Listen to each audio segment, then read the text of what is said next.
5:33. We'll go ahead and call the study session to order. First up, we have public comment. So this is a time for the public to come on up. Tessa, you'd like to come up? My name and address. I am Tessa Pierce Thomas. I live at 321 Grant Street in Allegan. I am here to address you tonight. I stand before you, Mayor Andrus, Council Member Zeter, Council Member Bird, Council Member Hanse, Council Member Morgan, and Council Member Redding, in thanks to you for going above and beyond the February 28, 2022 council meeting agenda items in order to hold a special vote resulting in a 6-1 to retain the Allegan County Veterans Monument in its current location. The results of this vote reflect greatly upon each council member, the council as a functioning body, and the city of Allegan in how our veterans are viewed. Thank you very much. I'm signing this.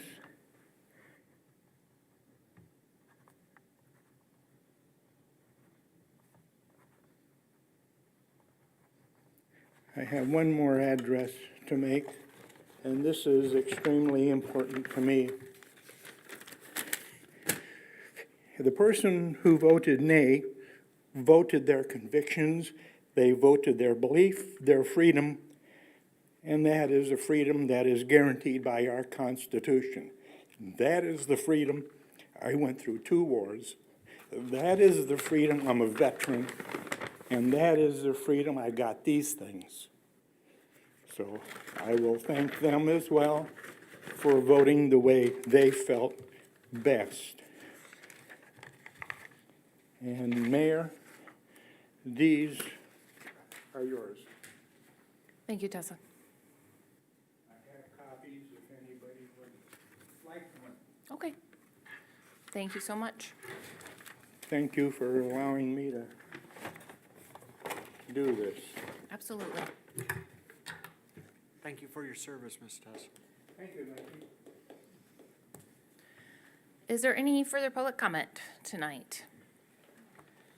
Coming up, Scott. If you could just state your name and address for us. Hello, everyone. I'm Scott Beltman. I know I've addressed most of the council members before. I see a few new faces, but just wanted to be here for the ORV discussion.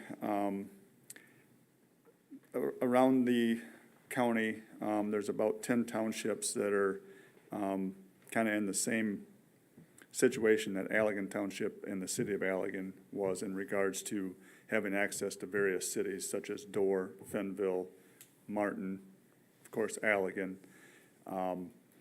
And so far, all those townships have passed resolutions to open at least some of the roads, if not all the roads, to the various cities, so that ORVs can get in there for, food, gas, and what have you.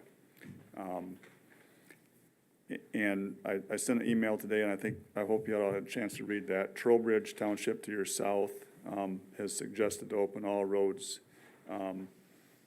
Allegan Township has opened almost every road, I think, that hits the city of Allegan. So access to the city now will be quite easy.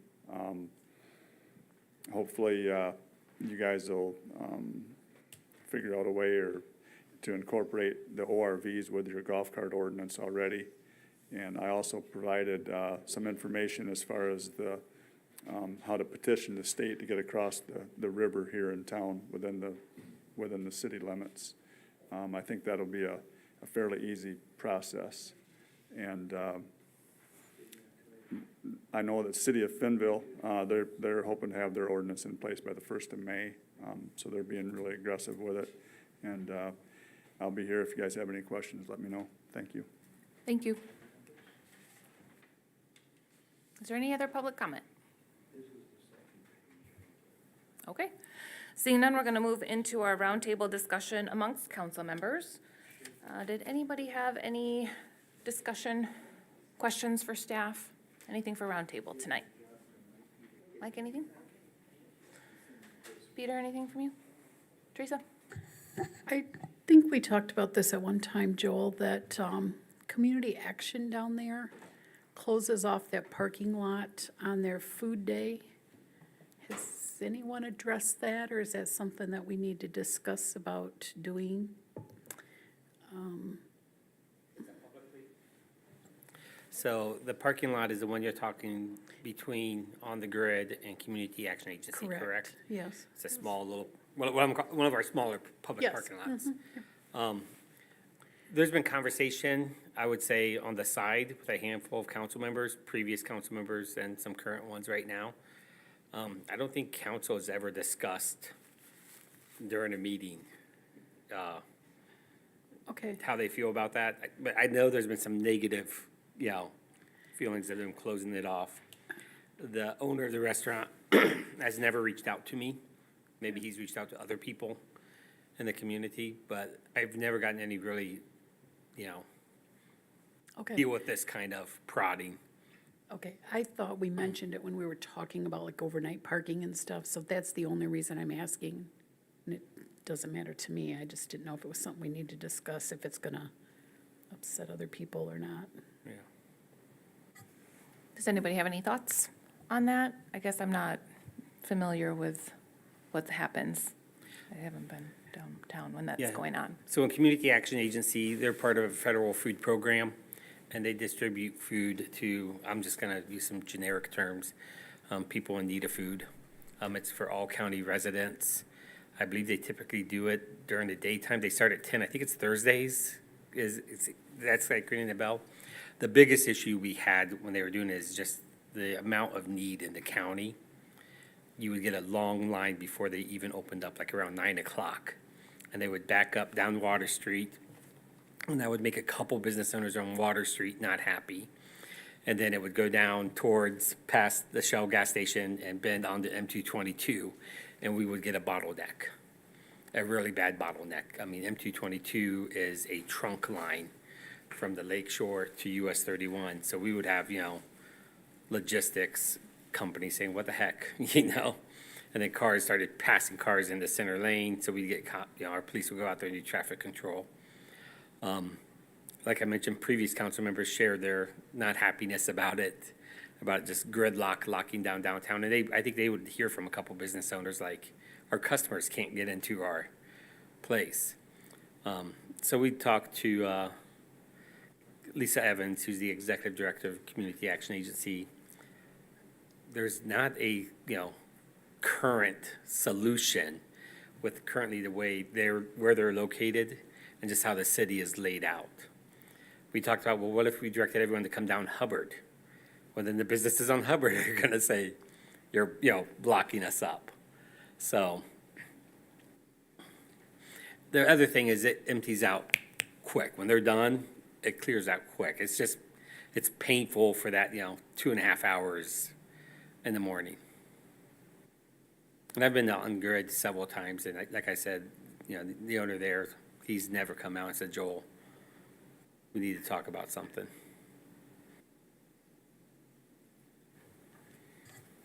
Are there any comments from council at all about this, Peter?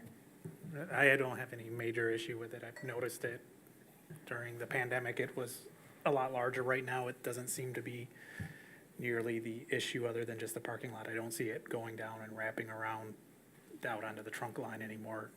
Just the Yeah. other day, they didn't really have that, but it doesn't bug me that much. I don't know where else that would be a good location for them, considering school's in session. They can't really use like the high school parking lot or something like Correct. that, like some other communities have done.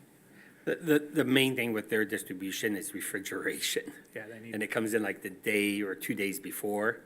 And so we talked about all these different sites, and they're like, we just need a place that has a large enough, set of coolers. I mean, these are like walk-in coolers is what they would need. So, Okay. Any other comments, council, about that, or kind of keep it as status quo for now, unless something comes up? Okay. Thanks, Teresa. Anything from you, Dave, tonight? I was wondering at the last regional assets meeting, you'd had that like breakdown of expenditures and revenues for the streetscape up on that board. I was wondering if at a point where like that makes sense to talk about as a whole council and kind of just working through all that? Yeah, so we can put that on your upcoming study session. I was actually gonna put it on this one until we started filling things up with what I'm gonna call more community, requests. We did receive word that as part of the omnibus bill, we received $250,000. Last year, we applied for $1 million from Fred Upton's office. They were able to secure $250,000 for us, through his office in that omnibus bill that got passed and signed last week. So that's kind of news we were waiting on to come out. There's a state grant of $1 million. They took their ARPA funds and they've put a $100 million project together, or grant program together for placemaking. And downtown streetscapes is right, bullseye center what they're looking to fund with this. So that looks, exciting. We'll be applying, for that funding through Abbott Marsh is partnering us with that. And then I have a couple phone calls set up with some community members in the next week. But we can start throwing those numbers down and then, sharing that with council on where we are, how we got there. I just was kind of hoping to have some bigger news on secured funding, kind of a thing. Yeah. But yeah. And we have, since then, Dave, and for council, like Brady Street and Delora, you know this on DDA, and if you guys recall from reading the DDA minutes, the original design showed a chicane and the design of the road, and a chicane is just a little slight bend. That reduced some parking on one side of the street. The DDA was not happy about having reduced parking on one side of the street. So they said put parallel parking on both sides, so we had to go back to the drawing board, redesign that section. We had a larger pedestrian area bump out next to the flat iron triangle building because we were, eventually, I'm gonna learn my lesson. But we were told, a restaurant's coming, it's signed, sealed, and delivered with that property owner. That restaurant is not gonna come to fruition. So I said, okay, then we're not gonna have, a big sidewalk cafe area. We're gonna have a appropriately sized sidewalk cafe area. They wanted like 65 seats, which would be the second biggest restaurant in downtown Allegan, outside, so we made some changes to that. And then last week, working with Jen Clark, who owns Class Act Salon down there on Brady, and then Ben Otis of One Enterprise, which owns 136 Brady. They have two driveway connections off Hubbard that I was hoping to get them to just go away so we have more parking. And they were pretty adamant that they wanted to preserve the openings that are there right now. And so we had to redraw some stuff there, and that's gonna fluctuate the funding a little bit, but. Yeah, I think what I was most interested in is just kind of where we're at right now on expenditures and what we see coming for revenue, like that breakdown Yeah. that you'd had on the board. Yeah, That seemed to Yeah. really illuminate things. we'll put that on the 28th for a study session. Thank you. Thanks, Dave. Bill, did you have anything for roundtable? Oh, just for, we're doing the streetscape and everything else, and I would still like to see our ordinances taken care of better, especially rental ones. It seems to me, when my wife and I will drive around this community, the blight we see is from rental homes. Got someplace by Rogers Businesses, church there at 201 Race Street. It's just an absolute eyesore. Crescent Street, they're all rentals. And we have on the books rental ordinances, registration for operation of rental stuff. We haven't done that, I bet you, in 10 to 12 years, at least. That's the kind of stuff that I'm interested in and taking care of. That's all. Thanks, Bill, and I know we talked about that a bit at strategic planning too, and Mike Zeter has brought that up, Councilmember Zeter, so.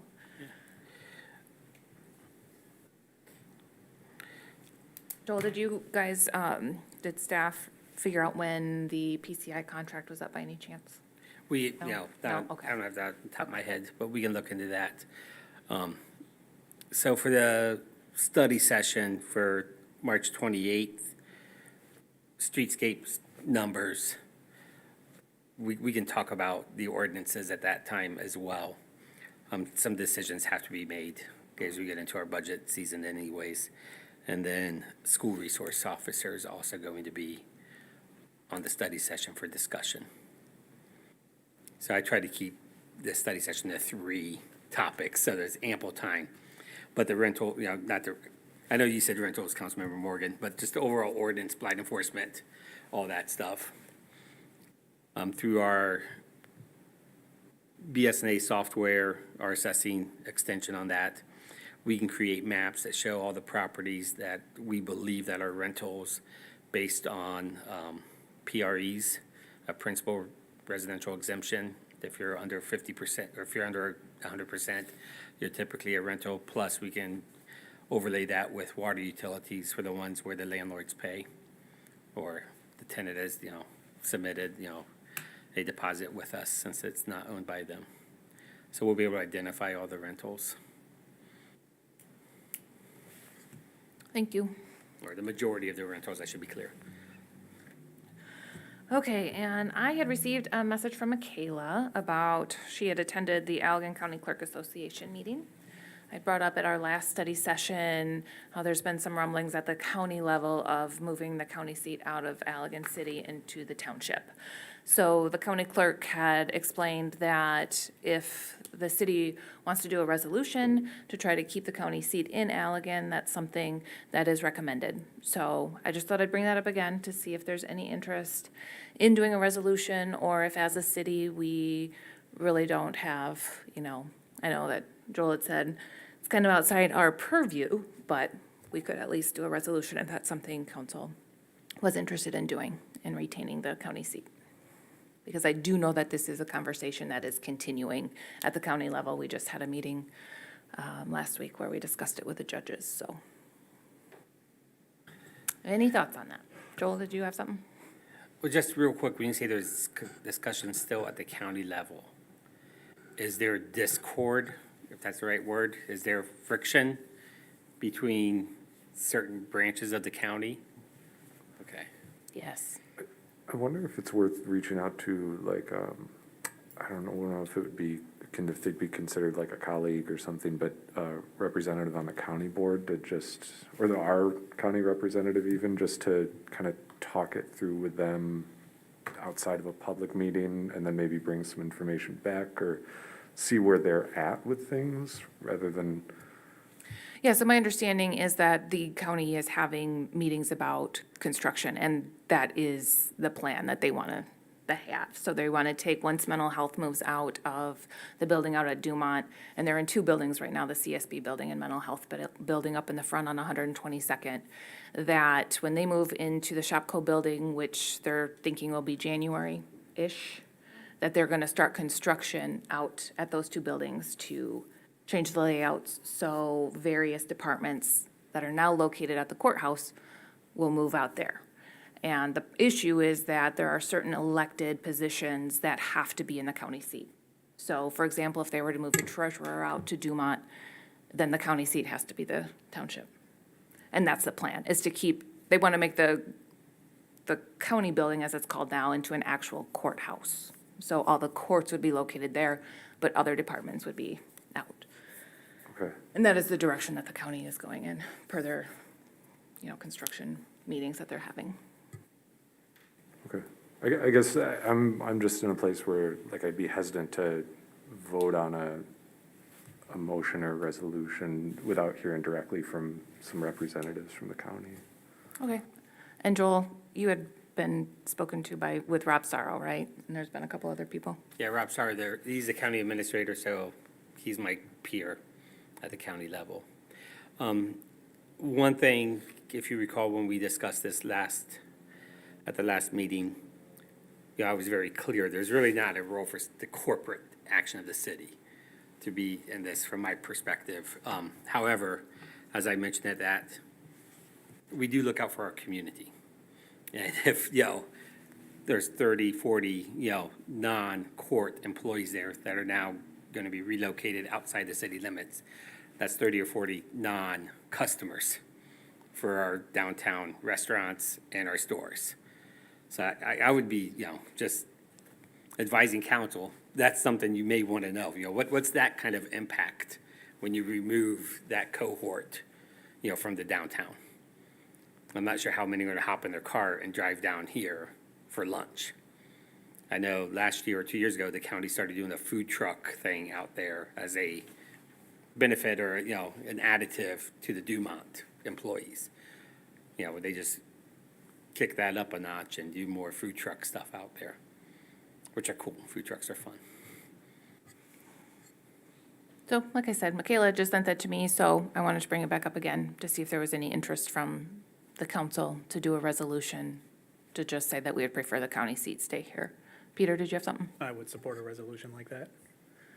So, just, it's always amazing to me that planning always seems to be about 3 steps behind when they go and move the mental health and then go, oh, wait a second, we got this other problem now.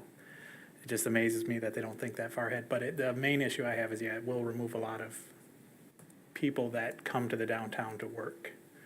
I don't know how much the courts would expand and have any additional staff there. I know there was talk of adding an additional judge, an additional courtroom. But I don't know if that would be comparable to the amount of staff that would be leaving the downtown area. I mean, working in the circuit court, I can tell you no. We're probably just It won't be. one clerk and a Yeah. judge and. And we're just waiting now for the legislature to get that on an agenda, to get the other judge approved. So you're looking at maybe 2, 3, a new judge and their support staff. Anybody else have any thoughts? Mike?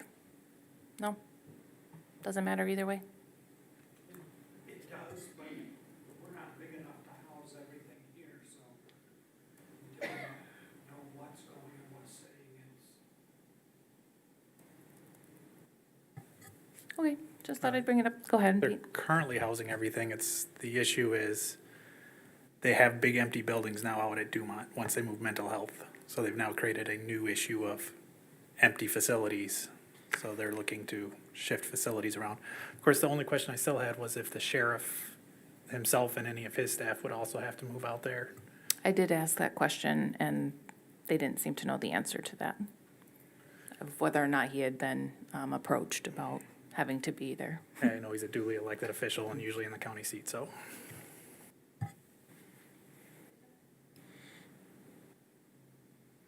I would support a resolution like that to keep them.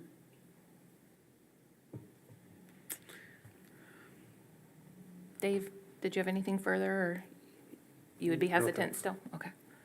Bill, anything from you? Any thoughts? No, just that I would support a resolution also, Okay. because it'd be needed. It's not hurting anything for us to do one. Right. Okay, so staff, if we can get a resolution around, thank you. We'll review it, and if it's not something that we want to go forward with, at least we've got it here and can take a look and make that decision then. So do you want us to do a resolution for you to review at a study session and then vote at an upcoming meeting? Or do you want a resolution for your next meeting? Personally, I would say review at a study session, Okay. unless anyone else is against that. No, that's fine. No? That gives it, We've got. if a council member wants to reach out to a peer that's elected out there, they can have those questions, maybe have some things answered. I just emailed Rob Sorrow, just the employee number question, because I'm curious. Cool. And then, Joel, I was just gonna bring up those emails as well, if we have any, some of the emails that we'd received.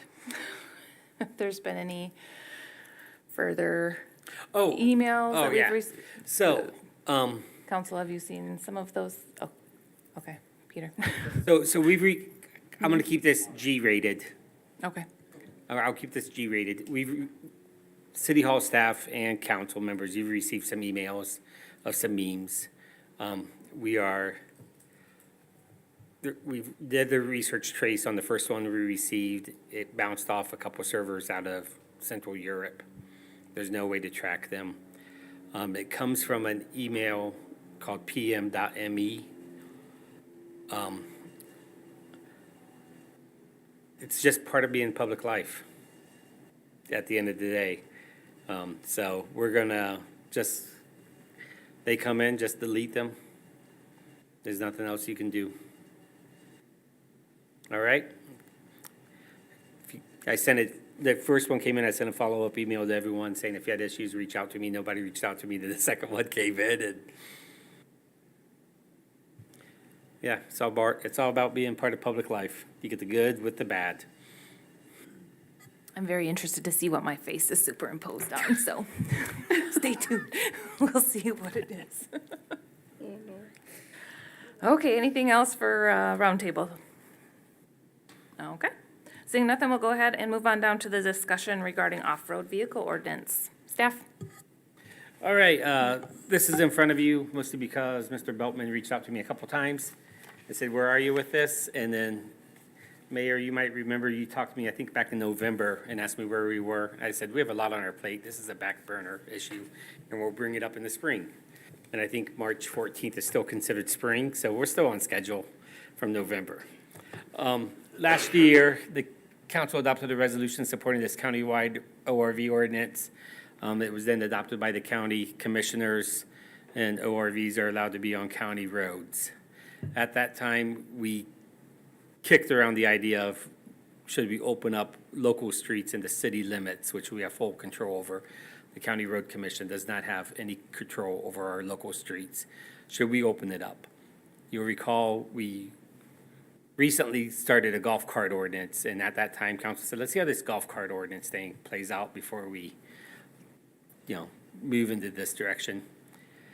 I would tell you, I have no concerns about the golf cart ordinance whatsoever. I haven't heard anything. The police department, Jay has not shared any horror stories with me. It was kind of cool to see people come downtown last summer on a golf cart. I saw a handful coming down to the ice cream shop down on the riverfront behind the stage. It looked like it's going just fine. So now we need to talk about what you want to do with the ORV. The 3 entrance points that you have on the screen those are from last year's discussion when I asked the county to give me a map, and then they just gave me a list. I know Polaris has an app where they've gone through and highlighted the roads. But when I look at the county's resolution, I'm still of the mindset there are 3 points that come in unless they update those, roads based off the recommendation from the townships. I believe, was it Trowbridge Township that said open up all their roads, period? If that happens, then there's a lot of access points into the city of Trowbridge. And if Allegan does the same thing and the County Road Commission says, okay, you can take those 3 points I have right up there and just get rid of them because they pretty much be every access point. And then, Scott's also shared with me what we would have to go through with MDOT to petition them to open up a state trunk line for a crossing. As Scott and I have talked, the biggest hurdle, and it's not that big of a hurdle to get over, is if you come down from the northwest side or northeast side and you're on River or Main, you got to get on 222 to get downtown. There's no other way to do it. So we would have to figure out that crossing right now. Right now, the couple people that have golf carts that are registered that live in that area, they actually go down north, and their golf cart's designed, or our Trestle Street Bridge is designed to handle a golf cart on it. Maybe it's designed for an ORV, I don't know that, but a golf cart, the city uses our own golf cart on Trestle Bridge when we're going back and forth. So I need to hear from council on what you want to do. I will share some stuff with you this morning when we discussed it at our department head meeting. And our police chief was like, yeah, side-by-sides are great. I'm like, well, yeah, we're also talking about quads. And he goes, I don't think a quad's an ORV. I'm like, I think a quad's an ORV. And so That's an issue that's going to be discussed if you looked out to the audience. We're going to have to discuss that point. I am going to be a big advisor to council that we do not allow snowmobiles on our local roads. Those tracks destroy asphalt. They're great, they're fun, I've been on a few, but they destroy asphalt. They ripped up some boards on our boardwalk this winter. We kicked one off our splash pad because we got a picture from a restaurant is like, I didn't know you'd have snowmobiles on your splash pad. And I'm like, yeah, that's also not good for, our lights, our fountains, that kind of stuff. I would heavily encourage you not to open up the snowmobiles in our downtown. So we just need to hear from council on where you want to go with this. This would be an ordinance, so it's a two-step process. It's not a simple motion or a simple resolution. We'll develop an ordinance. That's not hard to do. I think Nick has already developed one from last year for us.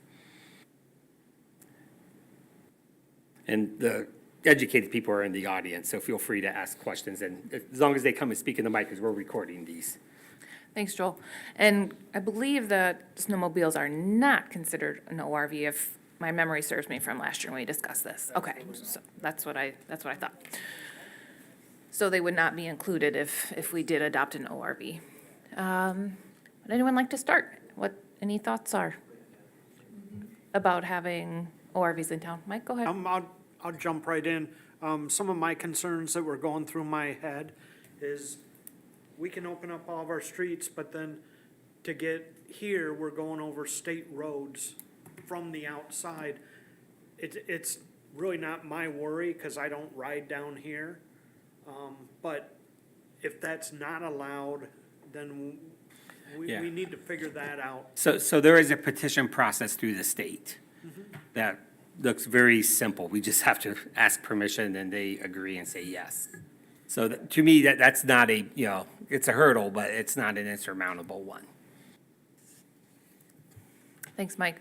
And I had forwarded, Mr. Beltman had sent me an email, so I don't know if everybody had the time to take a look at that resolution we got from the township, but. Interesting. Peter, go ahead, Mike. And then just to follow up on that, the few businesses, whatever we can do to help drive any type of business into Allegan, I think that's a huge plus for them, even if it's one extra tank of gas for somebody, if it's one extra soda pop sold, that makes a difference in the small communities, so. Absolutely, thank you.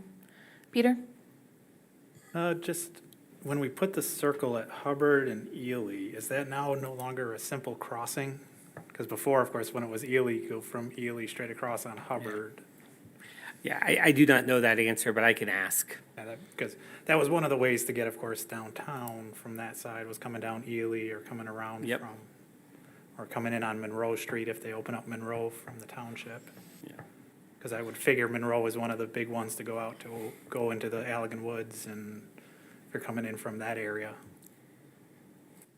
So, just a question on that, and then the only time I think I would waive our ability to have snowmobiles in our city would be during a snow emergency, as just a general. I wouldn't have an issue at that point if somebody's using a snowmobile to get in here, because there's no other way. Yeah, you have a blizzard of 78. I'm pretty sure we'll all let people make it to the grocery store to get their stuff. Have no issue with them being down here at that time, so. Yeah. Although I would love if they could find a way to park out by Country House or out by the family farm and have any way of getting into our core downtown would be nice, so that they could come and enjoy the restaurants and other services we have. Call the Allegan taxi. Teresa, do you have any thoughts on the opening things up to the ORVs? I'm all for opening it up, so. Okay. Dave? I would be supportive. Bill? Not so much. No? ORV, off-road vehicle, off-road. What's the age limit?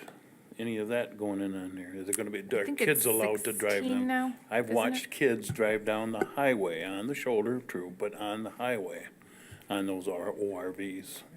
Personally, I don't have one. I don't see the need to have one coming into the town. What for?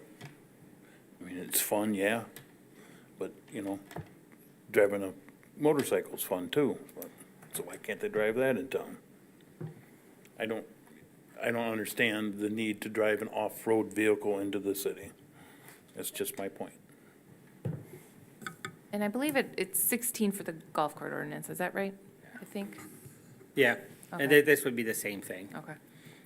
As far as age, Bill. Did Well, you guys want to address any? Just Go ahead, to- Mike. The off-road vehicles, I ride up in Luther. There's trails beyond trails beyond trails. But we also pull into every town up there. It's accepted up there. So we eat at their taverns. You know, if we have to mail something, we run into town, throw it in the slot and on we go. So there's reasons, if you're having fun around town, to zip into town. You don't always want to go back to base camp and then load up a vehicle and then come in with a regular license plated vehicle. These are people leaving from home, Michael. They aren't coming in from Allegan to Luther or anyplace else. They are people coming from their home. Well, I would disagree that it is not all people coming from their homes.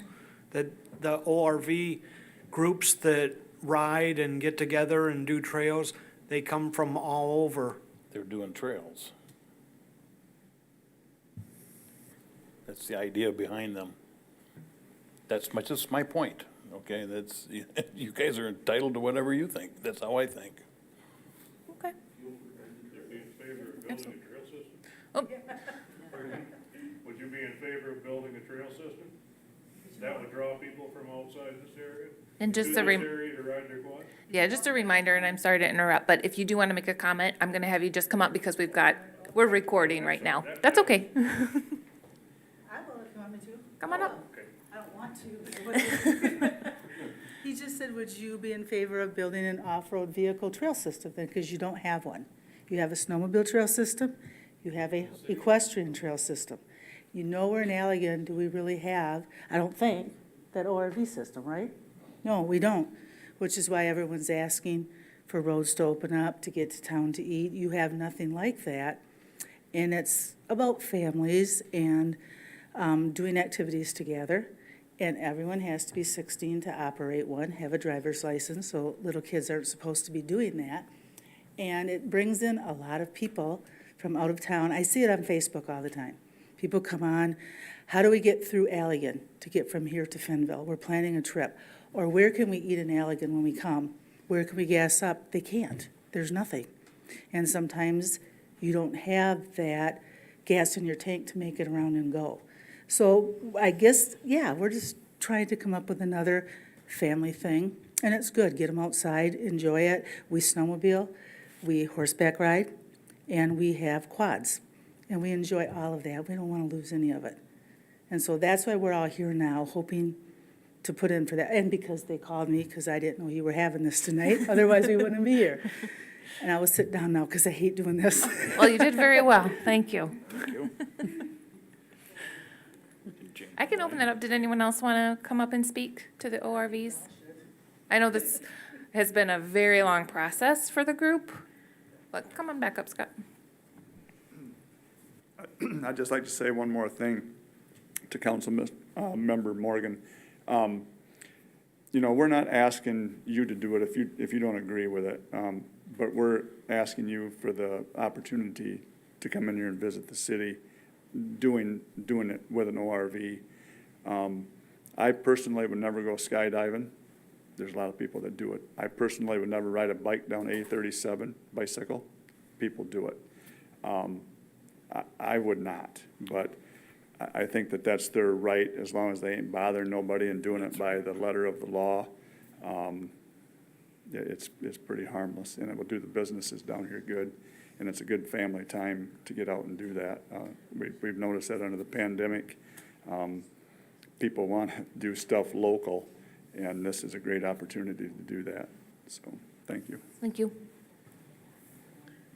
Peter? I got a question. Is Monroe open at all yet in the townships, or they still have that closed going out on Monroe out towards the Allegan Woods? Monroe is the one right past the country, or from the family farm and home, the road that goes out there. I'd have to reread the resolution from Allegan Township. I actually wrote that resolution, but I think it was just up close, like from 34th Street maybe, just that little part of Monroe to get in, but not Monroe all the way to Finnville. But I'd have to reread it to be sure. It doesn't go, yeah, it doesn't quite go to Fenville, but yeah, it goes out to Ganges. But Yeah, and in Valley Township, the next township over, passed a resolution so we can get over the Kalamazoo River there, over the Allegan over, yeah, Dam. because I know if you go like a road up from Monroe, of course, there's a 2-track, or eventually becomes a 2-track if you're coming, and it cuts out think- into the woods. I think I wrote it that way. I don't remember if it was 34th Street or what road that was, but so we could come in that way and get into family farm and home. And Speedway, because they're technically outside the city limits. Oh, I didn't realize that, okay. Yep, they're not in city limits, so you can use the Speedway. I would figure, That's the state trunk line. but no, it's coming in from the backside of it. Oh, around the backside? You can come Gotcha. in from the backside, because that goes out into the woods, and there's, if you take the road that the bowling alley's on and just keep driving. 115th Avenue 115th. turns into a Yep. 2-track down Yeah, there. it just keeps going out. Matter of into fact, they don't even plow it in the wintertime. Yeah, it's It's fun to a drive seasonal out there, road. but it connects with a bunch of other seasonal roads, which I would figure would be a place that ORVs would like to travel, not just on the pavement out there, and those are probably some of the areas that they would travel and come in from. Anybody else have any thoughts on that? I'm in support of ORVs opening up the city for the ORVs. I mean, we used to ride right off Ely Street. There were a bunch of sand dunes way back when I was little. I don't know if they're still out there or not. But to have been able to go ride and come on down on a 4-wheeler or something would have been pretty nice.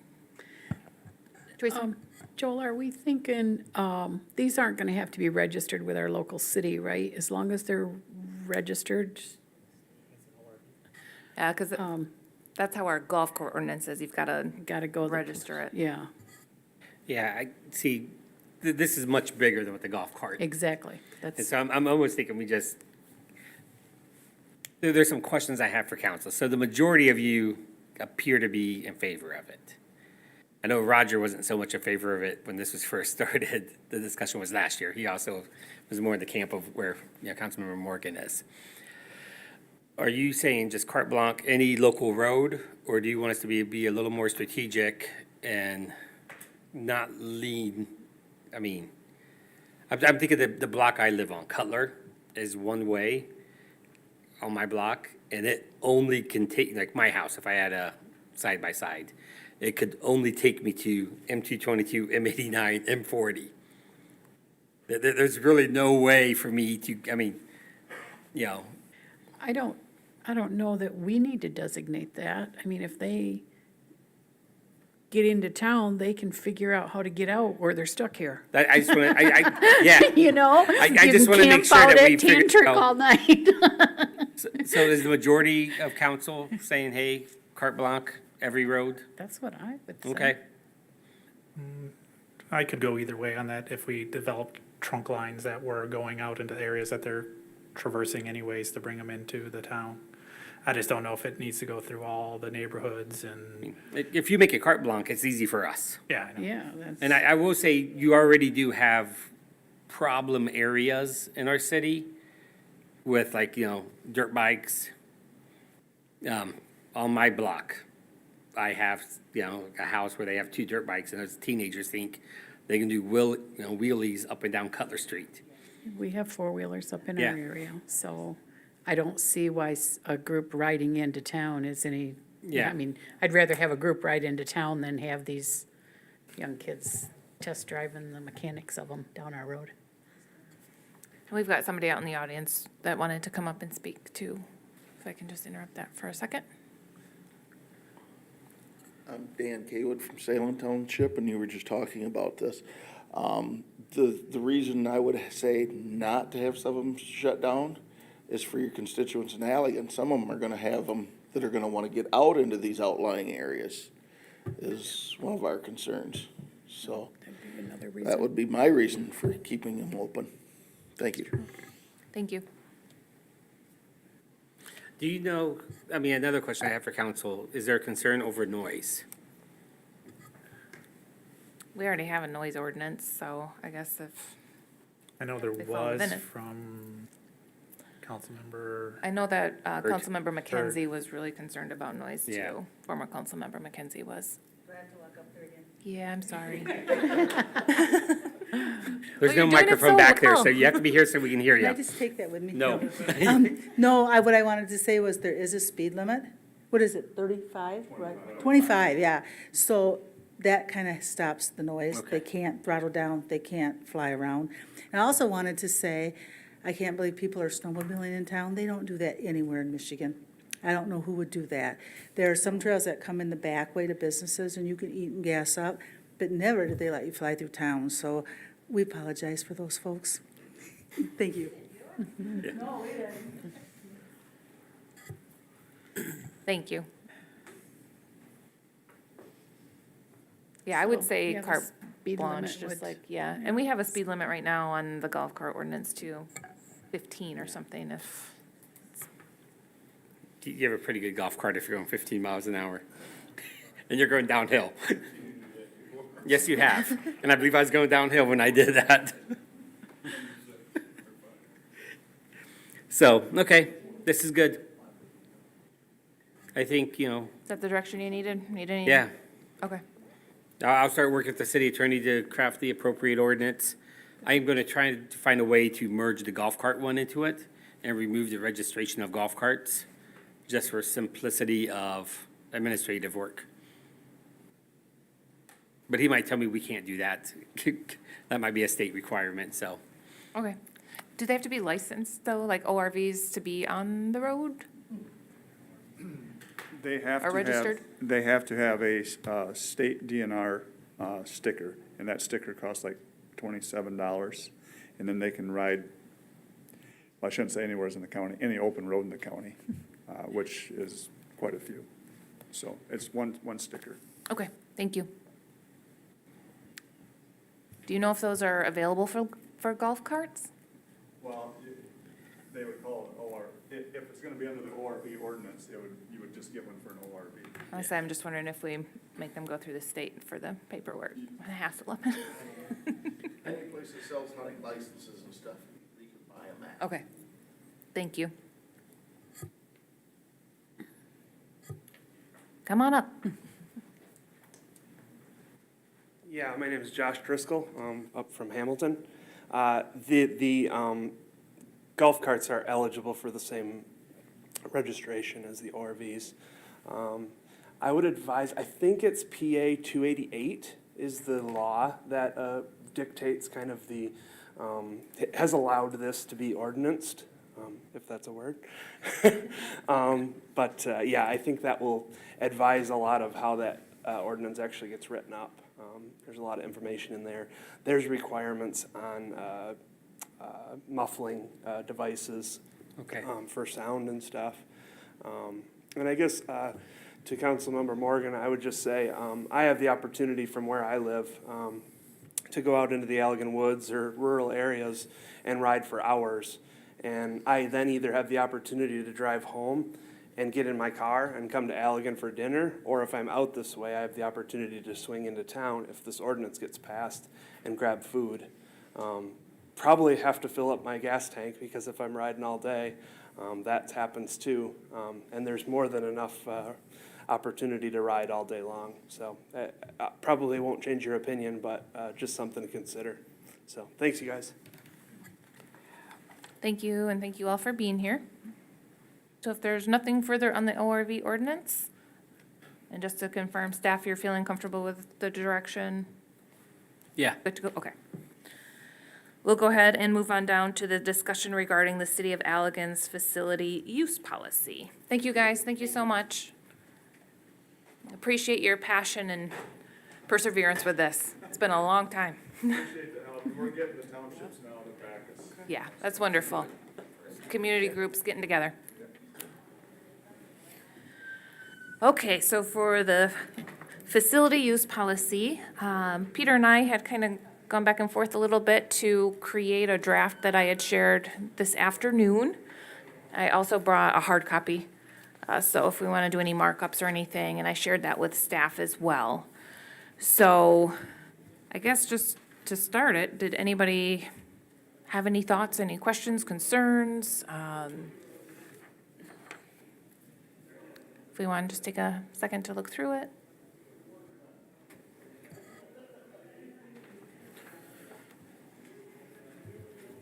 I will say in my email, I addressed a couple of the questions that Peter and I had kind of discussed back and forth and looking for some direction on that. So, like I mentioned, I think I had heard from council that we didn't want to just limit any fee reductions to nonprofits. We wanted to make sure that that was open for everyone.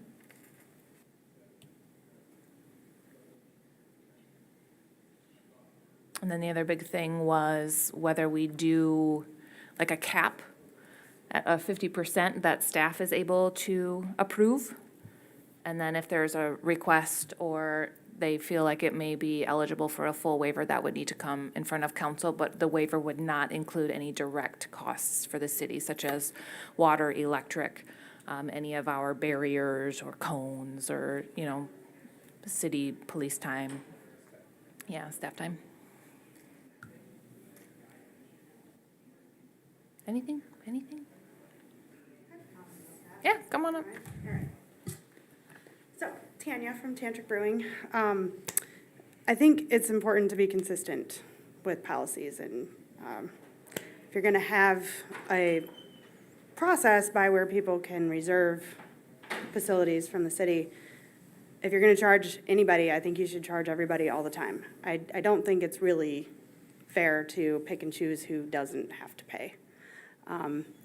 You know, we've come in last year when we had our party and asked to waive the fee, being our first year down here. We really just wanted to throw a good party and thought it was a great reason. And my school of thought has changed on that. I think if you're going to have it be available for people to use, then we should all be paying for it.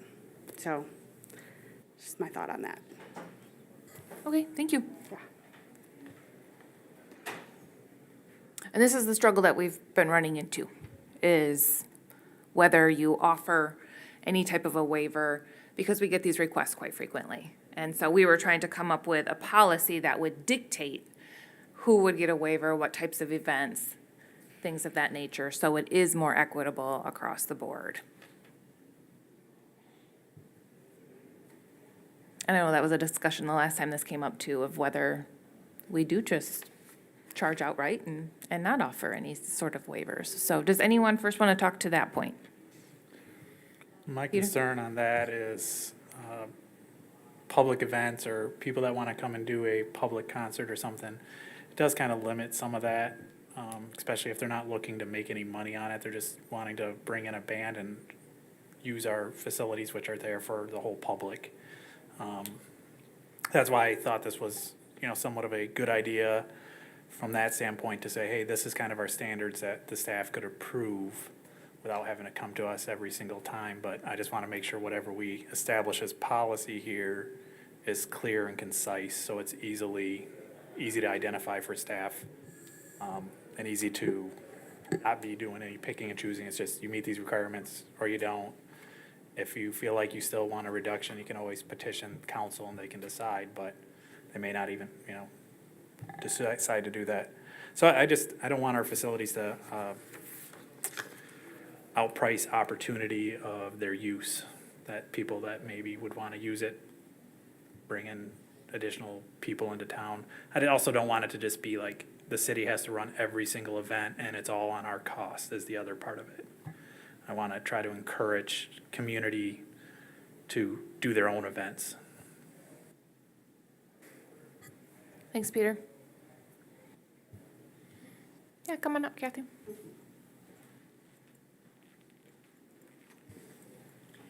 Kathy Nealon, 204 Cutler Street, pastor at First Presbyterian. You know, I come to the city council meetings and I see what happens when a nonprofit wants something waived. They have to write a letter, it has to get put on the docket, it has to then come to you, and you spend time talking about it, and in the end, you waive the fees, or you at least reduce the fees. So why not cut out all of that for save yourselves time, save the nonprofit times, and just write in it that if you want them to just cover utilities or something, $25, and just put it into your regulations that nonprofits just pay a base fee and that's it. You know, nonprofits are really important in our community. They help our community in so many different ways. And it would be a really good, I think, public relations for the city to say nonprofits are going to get a reduced rate. And it would save everybody a lot of work and a lot of effort to just put it into your regulations. Thank you. Thanks, Kathy.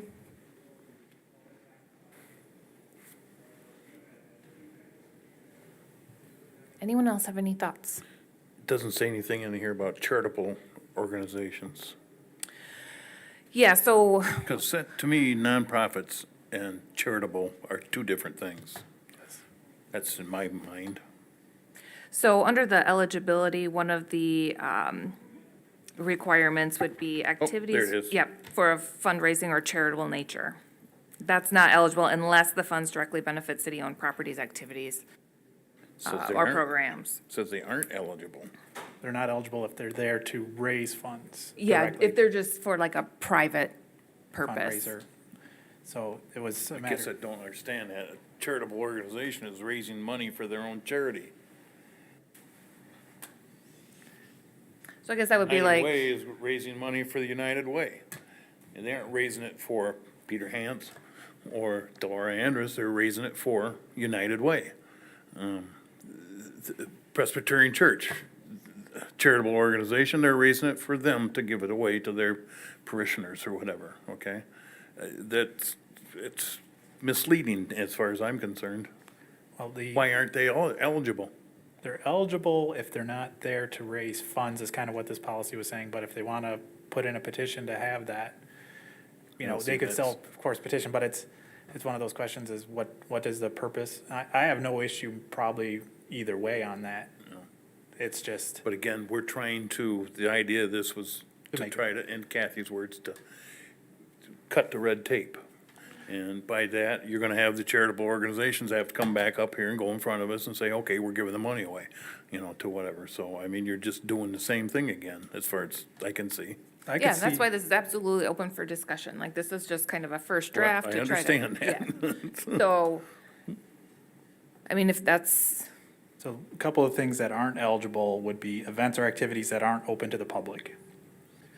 Events that are political in nature, political office or elected official for purpose of an election campaign. Currently, it says religious organizations seeking space or facility for religious service. Organizations headquartered outside the city of Allegan limits unless they demonstrate benefit are primarily for the residents of Allegan. Projects or organizations which have failed to fulfill their obligations during previous events or activities for which fees were waived. I.e., they trashed a place. They left us with a big mess. Peter, I don't have any problem with all the rest of the stuff. It's just the charitable nature. I mean, that's, to me, that should be, they should be eligible. so Bill, would you say that if any proceeds were going to benefit a charitable organization, that they would be eligible? No, Yes. that would be a pretty easy fix with Yes. that. I would agree with that. Okay. Would anyone else have a problem with that? Because right now it does say that it would directly benefit city-owned programs, activities, or properties. What Bill is saying is like if, let's say the Allegan Ugly Sweater Run, as an example. I mean, we use all of that profits for charity. Ugly sweaters, yes, yes. that was what was getting Yeah. into. I'd have no major issue with that to say, if they want a reduced fee and they're just raising funds and that they're doing a fundraiser or whatever, I didn't really have an issue Okay. with them using the facility at a reduced fee. Okay, I can make that change. And I guess like, Tanya brought up a point. Do we want to continue to offer fee waivers? I mean, that's the very first question that we need to I'm sorry. address. Do we want to be able to offer fee waivers? Or just, if somebody wants to use the property, they need to pay for the property?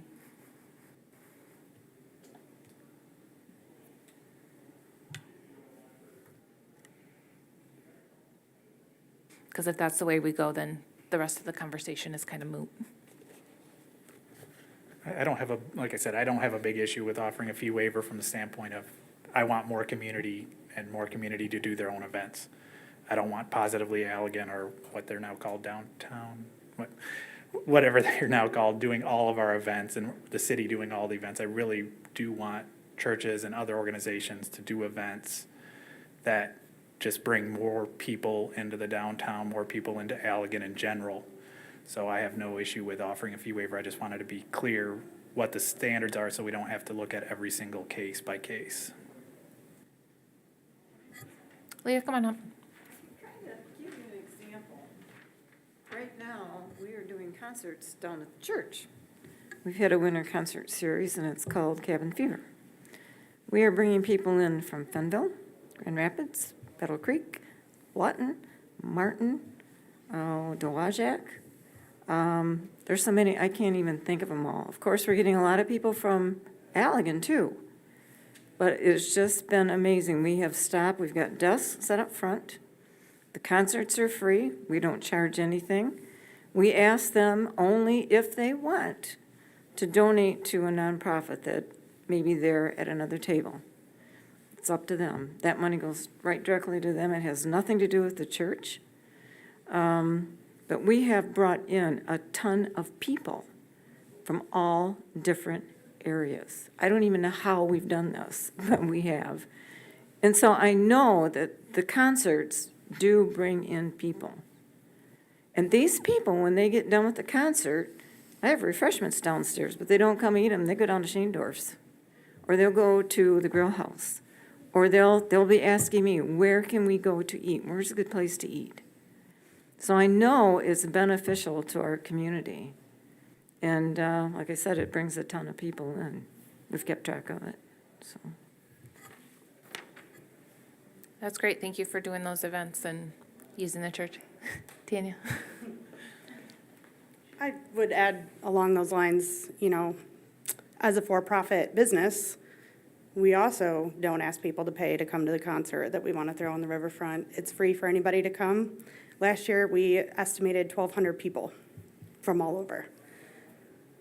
That's kind of the same thing to me. So why is it that we should have to pay full price and a church wouldn't? Yeah, So- we took out that nonprofit Yeah, part I'm as just far as like, this draft. that's the point, and I love music. I love that our community offers that.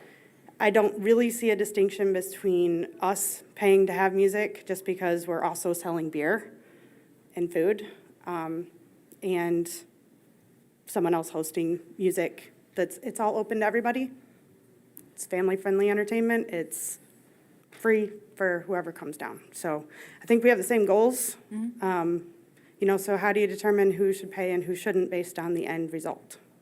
So, thank you.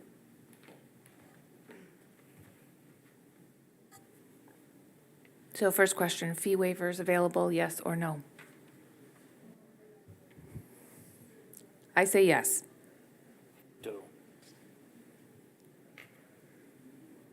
But again, this is only direct, we would not waive direct costs. And right now, we're capping that at 50% unless they petition specifically, and there's some parameters in here that they would need to meet for a full waiver. And I think the direct costs, of course, if they would need an police officer, our barricades, staff, like when we have the Griswold, if we have a staff person there, that's a direct cost of the city that I don't think should be waived. Teresa?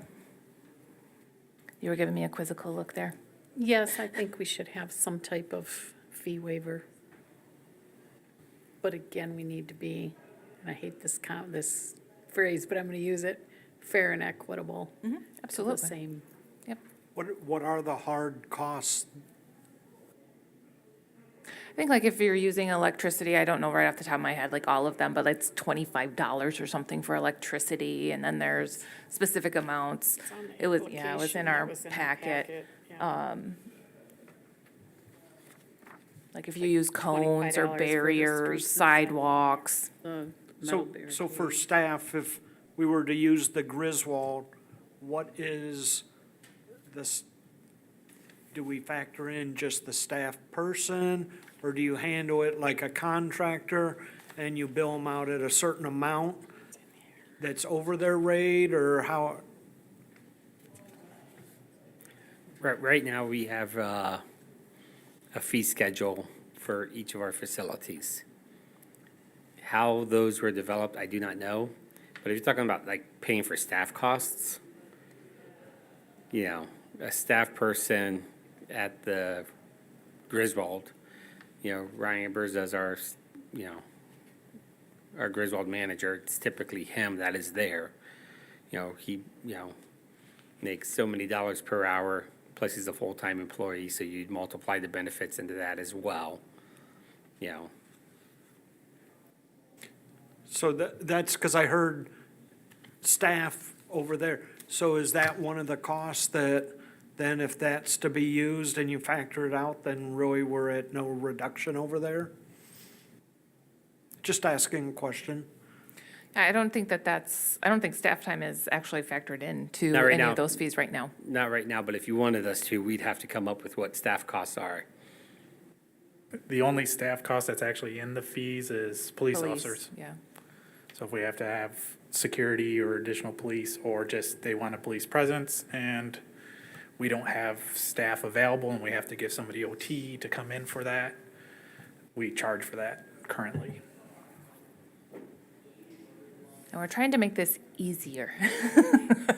You can also just make all the parks free for reservations. There are some cities that do not charge fees.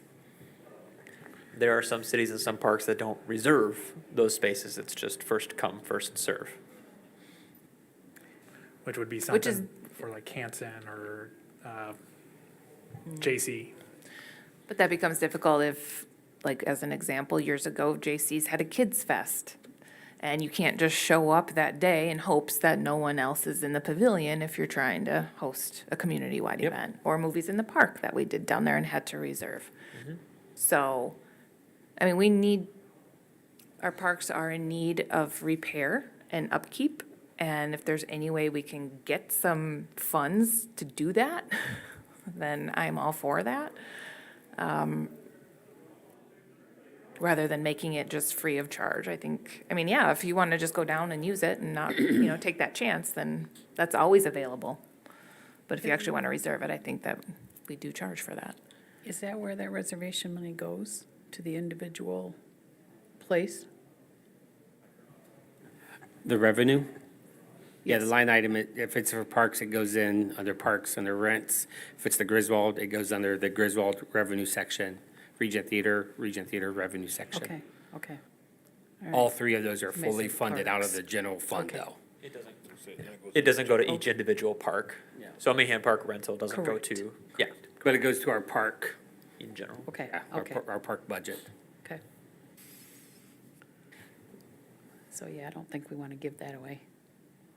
I'm not a fan of that option, but Exactly. Dave, you've been kind of quiet. Any thoughts? No, I don't have any comments.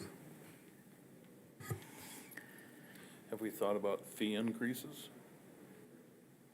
That comes up at budget Budget time, time. when we get our fee schedule, and I know that the staff takes a look at that kind of every year to determine where to set those, and they look at other communities to see where they're at. Do you have more, Joel? No, you're Okay. correct. Thank you. Yep.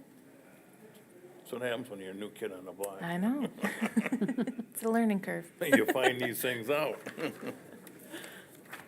So if we make that change about the charitable like charitable donations or anything like that, would you guys be okay with the way that this is written and to kind of move forward with it? As long as when we do that, it's still the same thing, that it's open to the public and free to the public. If they're raising funds and asking for donations, I have no issue with that. But if there's like, you gotta pay money to come in and use it, or to go to a show at the Griswold or something. I'd be Well, that more kind like- of ties us though with like, let's say cabaret. I mean, there's ticket prices for that. There's registration or entry fees for a race, but if you can, And we have established fees with what Cabaret pays, Yeah. so that's one thing. If they want to come and say, we're going to do this event, we're going to charge tickets But and use it as a proceeds go here. fundraiser, and proceeds are going there. I'm somewhat okay with that. okay. Staff, did you have any thoughts on this? Did you have a second to review it? Did you have any concerns? Yeah, I want to share something quick. I know Bill just mentioned being the new kid on the block, and I realize that this board is rather new. And so just, I don't know, we'll call it insight backstory. When I first started and we were doing the parks reservation process, the part of what we had established was reflected kind of what I see here. There was a 50% reduction rate for nonprofit entities for any use of our parks. Even with that 50% reduction, there was still so many requests to have that 50% reduction waived completely that the council at the time was prompted to have this conversation more or less like you're having right now as to how to reconfigure that process to make it easier, more fair, more equitable. And so that conversation, like I said, was being had then just like it is now. And so at that time, then we established what we've got now, where it's the one base rate. There is no 50% reduction, but there still is the possibility to come and petition the council for a complete waiver or petition for a reduction. So that part of that language is similar to what's been done in the past, but that issue was present then just as it is now. So just letting you all know. And that was one of my concerns, to be really honest, is that if someone's going to ask for a fee waiver, most likely they're going to want the whole thing waived. So they're going to come before council anyway, and then we're just in the same situation that we're in now. So then the other thing is, do you just cap it at 50%? Like if somebody wants a waiver, whether they're nonprofit or profit, and they follow, meet these parameters and these guidelines, and that's all that's offered. If you want a 50% waiver, there is like a little bit extra that needs to be done. But then that's the best that we can do, is 50%. I like that because that seems more fair. And anybody can look that up and then go on and see if that's something they want to go with. But then with that being said, if that's what it is, would special situations still come before council? Yes. That's what Everybody Parker's has the saying, it's right gonna- to petition their elected officials. It's so, But if the party line is, we offer a 50% waiver, and we do not offer a full waiver, I mean, that's what we would stick with at that point. And then I don't have this one in front of me, but was there a free to the public, or how is that defined, or? The provisions were a fee reduction is available for a variety of events, including sporting, tourism, cultural, general, and major community events and activities. And the fee reductions are for City of Allegan, property rental fees only, direct costs, including but not limited to vehicle cost, traffic control, et cetera, are not eligible for a fee reduction. So they are open to the entire public. We had put our family-friendly there, which was something I'd asked everybody to kind of think about. Directly benefit city-owned programs, activities, or facilities, and attract visitors to the city and encourage tourist activity. Well, and not to play devil's advocate, but I will. Family-friendly can mean a whole lot of different things, because here on our riverfront, we may perceive that to be a certain thing, and on the north side of Kalamazoo, they may perceive it a whole different way. Yeah, and in my And- conversation with Peter, I'm sorry I'll And I- just jump in real quick, Mike, because Yeah. I think this is where you're going with it. I had said, I hadn't had that in there first, because if somebody's doing a benefit, but let's say it's a comedy show, that might not be family-friendly. Right? Or, many people don't take kids to cabaret.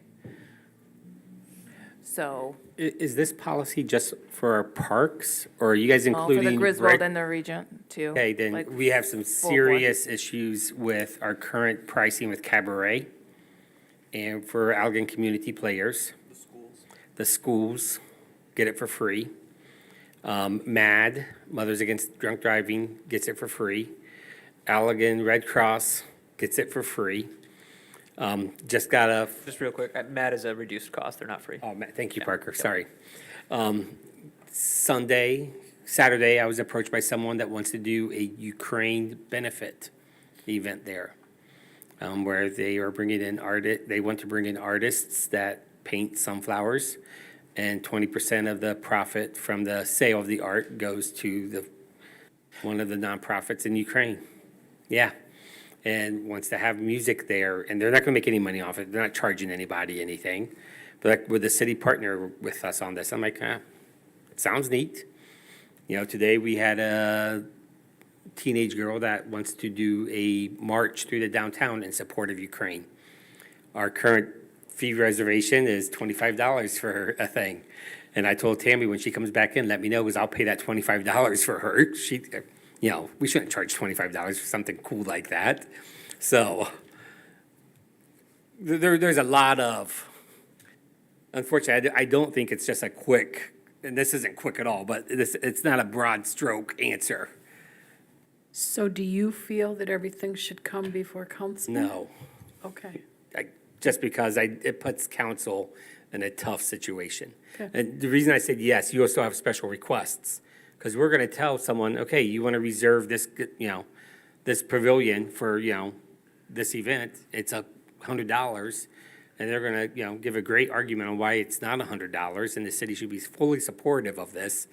And I'm gonna say, well, their policy's $100. Well, can I ask for, you know, petition, you know, variance, a fee waiver, whatever we wanna call it? With a straight face, I can't tell them no, they can't petition their elected officials. And that's why I think you'd still have people who come in and tell you all the great things they do, how they're making Allegan the best happening place in the world with their project. And, you know, you guys, you know, as a council, every week or every 2 weeks, you'll be, you know, having to make decisions. So with that being I'm coming to your heard side. and said, would it not be better to set what the fee is for the park and then treat it just like we have? If somebody's good with that, they pay it. If somebody wants a reduction and Parker or staff or however you decide who's listening to it, that may make sense.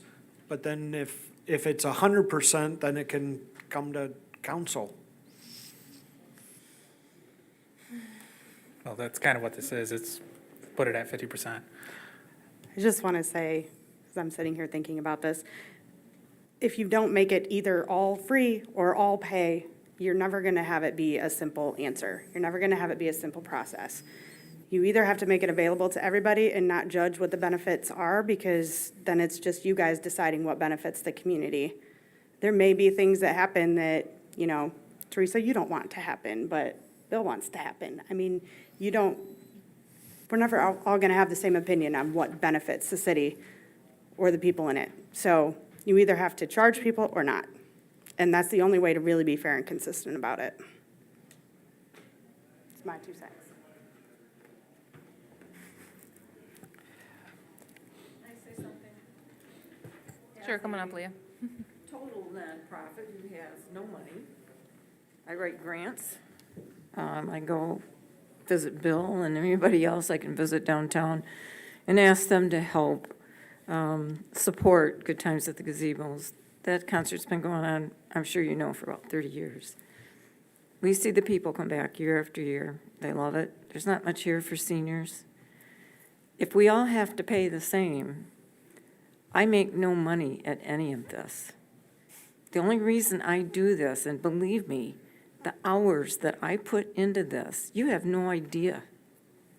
But when I see those seniors that come year after year, they all have their own little place that they want to set, and they come really early just to make sure they get that spot. When I see their faces, it makes it all worthwhile. It's a lot of work, but I believe in what I do, and I believe it's a good thing for the community. It's a good thing for people. And I'm willing to continue to do the work in order to keep this concert series going. There's not much here for seniors. If they go and drive to Grand Rapids, they're parking in parking garages, the venues, they have to walk. It's dark. Man Park is a safe place for our seniors to come. They're comfortable there. They can come there and feel safe. Like I said, there is very, very little here for seniors. These concerts, they look forward to them. They talk to me all the time about it. They're always calling me and saying, I would like you to hire this band or this band. I can't always accommodate them. But we do what we feel is the best for them, and we bring in the best music that we can possibly bring. And we gear it for families too. Yeah, thanks, Leah. We appreciate that you continue to do that and put the work in, so thank you. So, The only wrench I see is that we're talking, of course, the Allegan County has some reduced or no fees and a couple other parties. And I guess we could establish that in the policy itself if we already have those existing relationships. schools, other municipalities, or some, I don't know how, but would someone from staff be willing to sit down with me and kind of walk me through that, and I can see if I can incorporate it into this draft? Yeah, and then just a reminder with all policies and ideas, we fly in by the city attorney. Yep. Just- Okay. So I'll make those couple changes. Bill, yours that you brought up, was there anything else, like as written? Are we okay with the, staff can do the 50%, then they come to council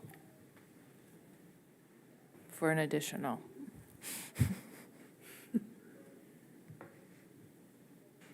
How about we just table this, and I will get with staff, quick. I have something unrelated to the fees that I think we should address as well in the whole reservation form, where it says if the park, the Mahan Park is reserved, then you can't reserve the stage, and if the stage is reserved, then you can't reserve Mahan Park. That really doesn't leave room for any kind of use of the stage during the whole summer when it's reserved a year in advance. So I think that's something that really needs to be looked at. Thanks, I know that's on the upcoming agenda for the variance. So, okay. I'll do a little bit more work on this and bring it back and see if we want It's to a continue. tough one, It is, absolutely. It plays on your heart, and you gotta And you try deal to be with good real stewards, numbers, like too, it so. says, of our parks and our tax money and things like that, so. Real quick discussion regarding the Oakwood Cemetery rules. Did anybody reach out to you, Parker? No, and we met, the Public Spaces Commission met last Wednesday, and we had a very short discussion, but because myself or Teresa had not heard from any council members, we didn't have a whole lot of feedback for that board, so it was a very short discussion. Okay. I know I had mentioned dogs, but if no one else is worried about that, that's why I didn't really reach out, because it seemed to just be me at this point. I guess where we are with this is, we need to wrap this up.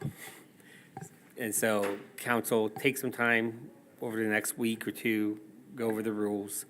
If there is something that is egregious to you, email us, because once we get the public spaces to agree on the rules, and we're sure council's okay with the rules, then we have to hop into the Code of Ordinances and update Chapter 6 or Chapter 8, whatever the one deals with cemeteries. That's a whole nother layer of work that we're gonna have to do with this. But we need to make sure we're okay with the direction we're going in the rules section. Okay, thank you. You want that before the next public spaces meeting, Please, yeah, that would be Okay. very helpful. which is when? The second Wednesday. Second Wednesday. We'll have Parker send an email out to all Okay. council members with these rules attached as a reminder, if that's okay. Yeah, I know, I mean, I've read through them, there was nothing other than the dogs for me, so. Okay, review of council agenda. I do have one amendment that we will need to make, and that is to add the safe harbor request to put the pinwheels out for the month of April. That came in Friday after we got our packet. So I will make that motion to amend the written petitions section of the agenda Were you gonna do that?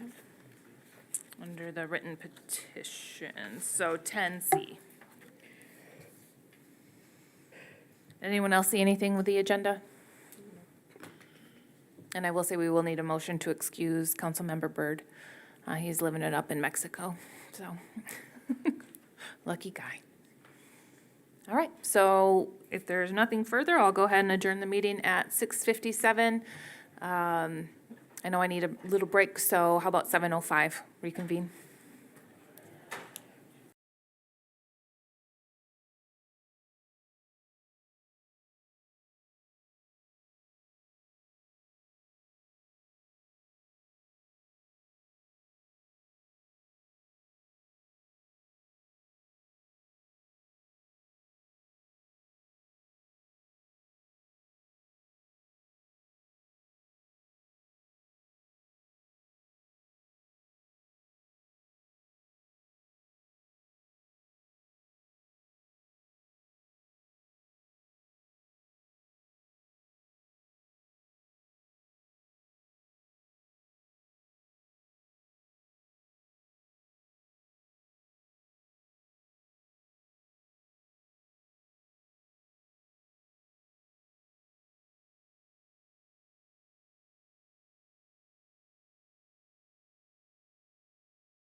5, I'm going to call the regular city council meeting to order.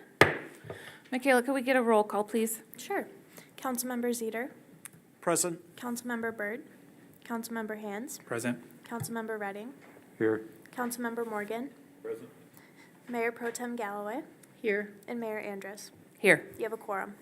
Thank you. Next, we are going to do the Pledge of Allegiance. So if everyone could please rise and join me in saying the pledge. To the flag of the United States of America and to the republic for which it stands, one nation, under God, indivisible, with liberty and justice for all. Thank you. Next, we have agenda item number 4, which is approval of our agenda. Under 4A, we have approval of the regular council meeting agenda for March 14th, 2022. I am going to make a motion to amend the agenda this evening to add under 10C, the request by Safe Harbor. Could I get a support, please? Support. It has been moved and supported. Is there any discussion regarding the amendment to the agenda? Nothing on that, but we have to jump back We one need for to- Roger. Yep, we need to But make we a can finish motion. this first. Okay, thanks, Peter. So all those in favor of the agenda with the amendment tonight under 10C, please say aye. Aye. Opposed, say no. Motion carries.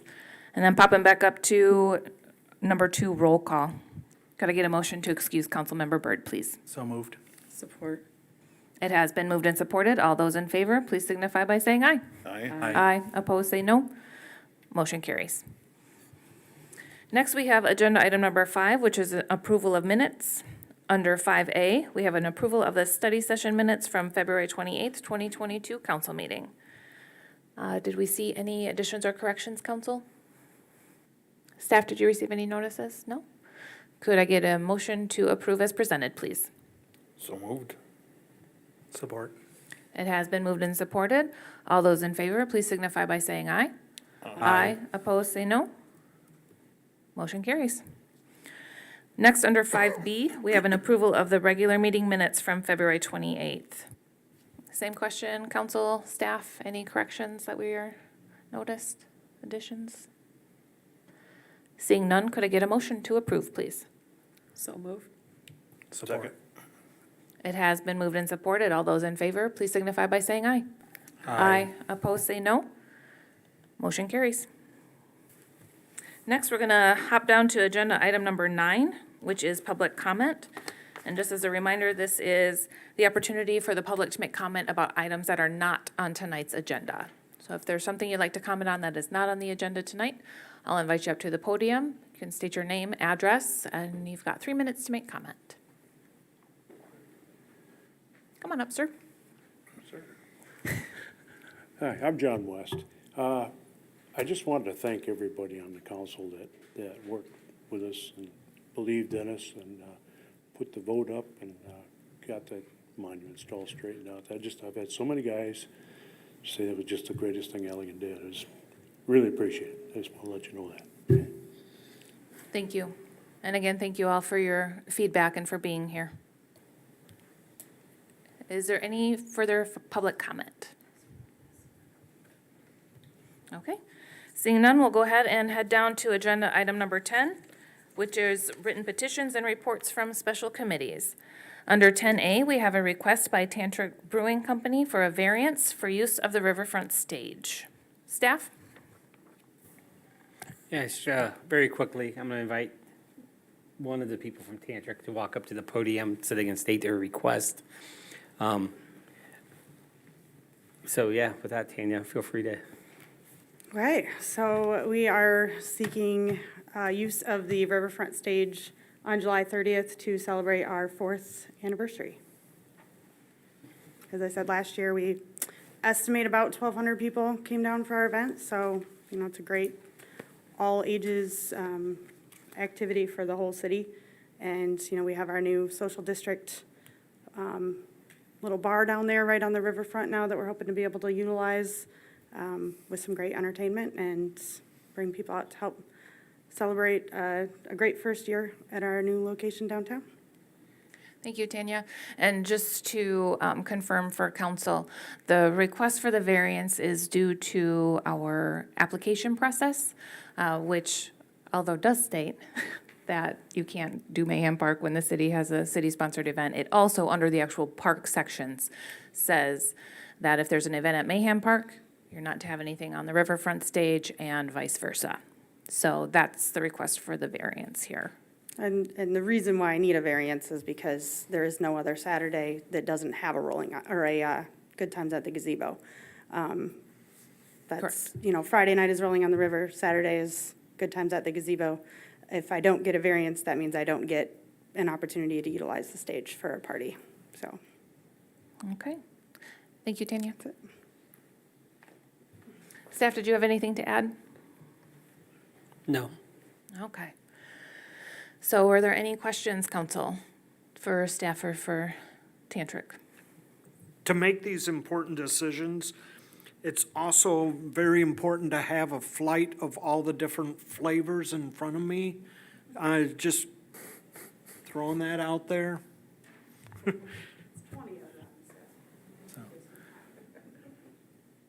No, thank you for following the rules.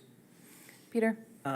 Just one thing, because we have contradicting things in our rules here, because the use of city properties policy, I think, would actually rule on this.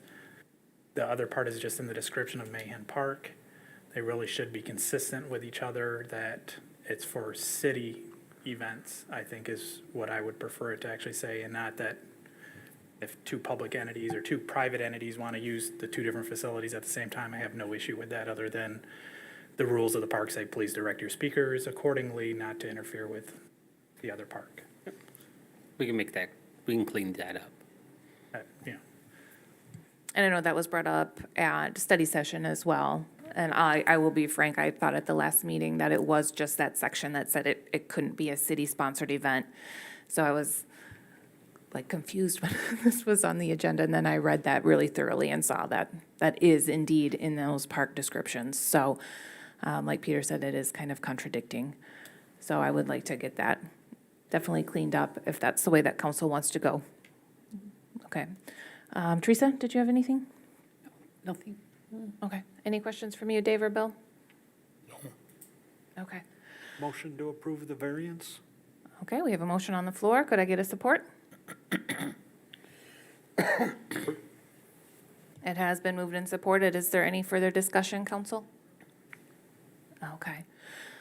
Does anybody? And I was going to ask, I mean, Leah, if you want to come on up. Typically, we don't take comment on agenda items before number 11. I But I'll- talked to Scott Chenard today, and I said to him, I know you've played down there during the Jubilee, and I said, was there any other music going on? And he said, yes. And I said, was it a problem? He said, no. Okay. So you guys would be okay with that then? I am. We have to be respectful of one another. Absolutely. But he said that the speakers at the gazebo go this way, their speakers go this way. And he said the only time it was a problem was when one of the bands were not playing. He said, then you could hear it. But he said, to be honest, he told me, he said, no, I don't think it's going to be a problem. So I'm good. Wonderful. Thank you. Okay, so all those in favor of the variance, please signify by saying aye. Aye. Aye. Opposed, say no. Motion carries. Joel, do we need to do any sort of a motion to change that language, or staff, we can just? Peter's going to speak. I don't mind having a motion to do that. It's, to be honest, it's in the description of the parks, but it's not in the policy that's numbered out. So I'd prefer just to make it consistent with the policy that's numbered out, that the park description should match that. So I'd make a motion that the park description matches the policy as written above, let's see, where was that? It was, right there. I think it's the policy on use of city properties policy, number 4. Should, Okay, could we get a support for that motion to clean up that language? Yes. Thank you. It has been moved and supported. Is there any further discussion, council? Seeing none, all those in favor, please signify by saying aye. Aye. Opposed, say no. Motion carries. Next, we have 10B, which is a request by the Allegan Area Arts Council to authorize a temporary sign for art in the garden. Staff? Very quickly, Sandy Savage is walking up to the podium as we speak. She emailed us last week, and we were able to get their request on the agenda for this evening. And we've done art in the garden, not for the last 2 years due to COVID, but this is a sample of our sign. Unfortunately, the sign I put up down at the bottom of Ely Street, which I had approval for, I guess the wind took down, and that will be taken care of tomorrow as I went by today. But we have another banner that's similar in size to that, and we had hoped to put it out on 222 facing out, so people coming into town would see it. And of course, we'd work with the airport authority and with Joel and whoever we need to be sure everything was up to code and snuff and everything. Thank you. Council, are there any questions, or staff, did you have anything further to add? The only thing I'd add is that the sign placement be coordinated with our Department of Public Works, which I talked to Yes. Sandy about, and we're on the same page, so. Where is this sign going to be located? Sorry, it's going to be located out at the airport property off M222. Part of that coordination is to make sure it's not in the grass runway. Okay, if there's no further questions, could I get a motion, please, to approve? Motion to approve. Thank you, Mike. Or Thanks, Dave. It has been moved and supported. All those in favor, if there's no further discussion, that is, signify by saying aye. Aye. Opposed, say no. Motion carries. Next is our amended addition under 10C, which is a request by Safe Harbor to place their pinwheels in the public right-of-way in Allegan. Staff? Yes, so this request came in Friday afternoon from Safe Harbor. Every year, they place, I believe they're purple pinwheels in various locations in Allegan, mostly downtown Allegan, in our landscape beds as well as our planters. They do need a permission from city council to place these pinwheels on city property or city right-of-way. Thank you, Joel. Council, were there any questions regarding this request? Okay, seeing none, could I get a motion to approve, please? Support. It has been moved and supported. If there's no further discussion, all those in favor, please signify by saying aye. Aye. Aye. Opposed, say no. Motion carries. Next, under agenda item number 11, we have a reports from boards, commissions, and city offices. Under 11A, city boards, commissions, and area agencies, we have 11A.1, which is a report from the Airport Advisory Board March meeting. Peter? All right. So the Airport Advisory met on last week, Monday, March 7th. We approved our previous minutes, and then we elected a chair. As previously I said, we had hardly a quorum at the previous meeting.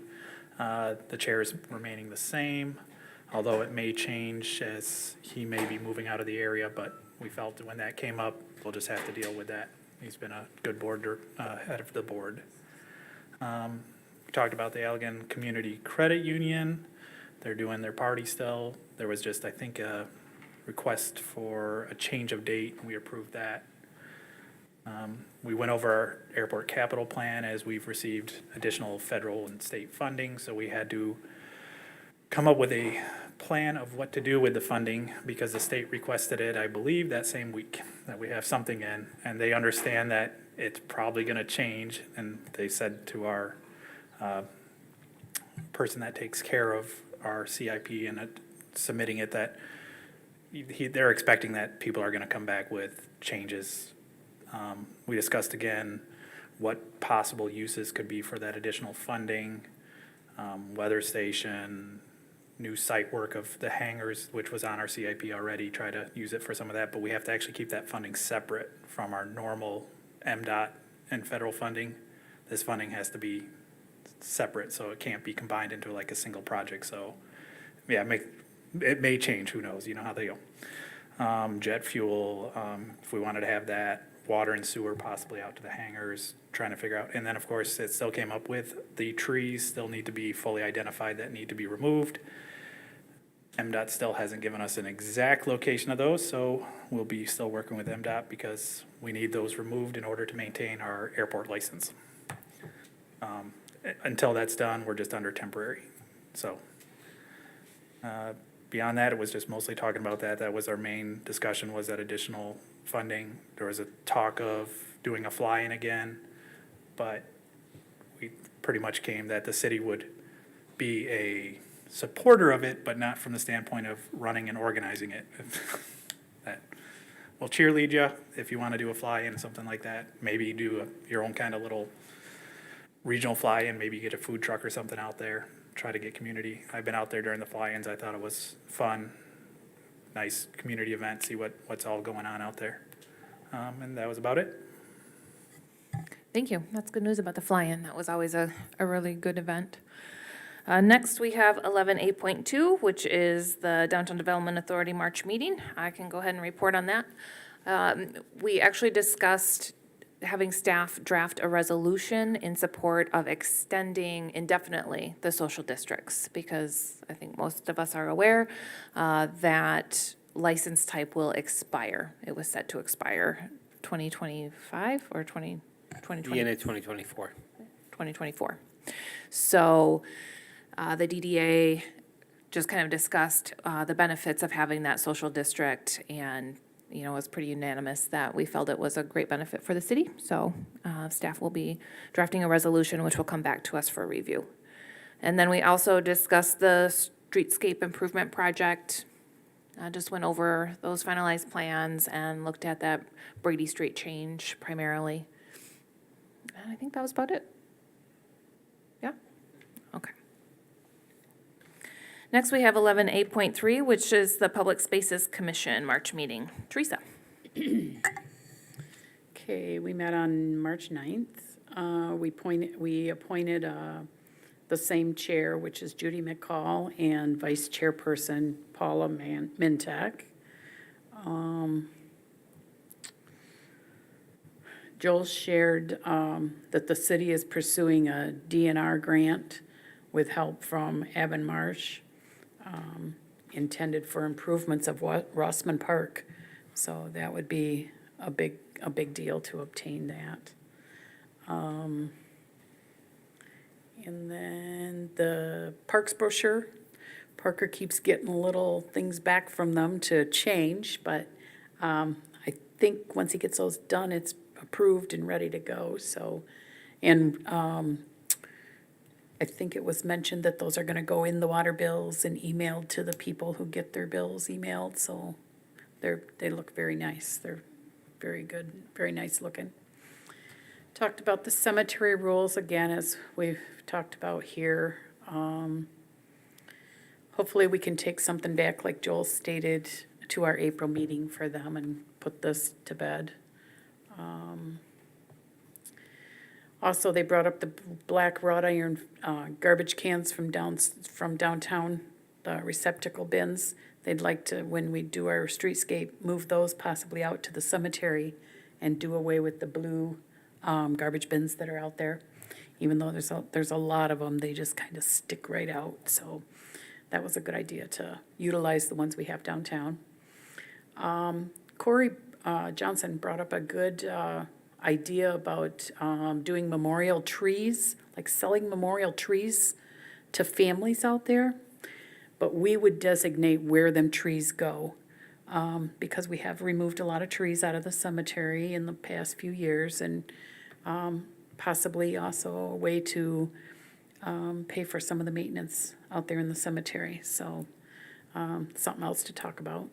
And then Arbor Day is going to be Friday, April 29th. They talked about that. They designated a tree planting spot down on the riverfront. And that'll be 10 o'clock in the morning, I think, is what we decided on that. And then Paula shared that she would like to increase donations in some of our parks, possibly put out like a donation box. Mainly she was talking about the sports complex for the people that come out there. So I think staff is gonna work on, or is looking at different options for that, how we could also work that. And then she brought up an idea to round up our water bills for donations for the parks. So that was it. Thanks, Teresa. Those are some good ideas Yeah. that came out of that. Moving on, we have 11B, which is our finance department. Under 11B.1, a request to approve accounts payable and payroll. Teresa. We have accounts payable in the amount of $865,870.05. Payroll in the amount of $102,935.85.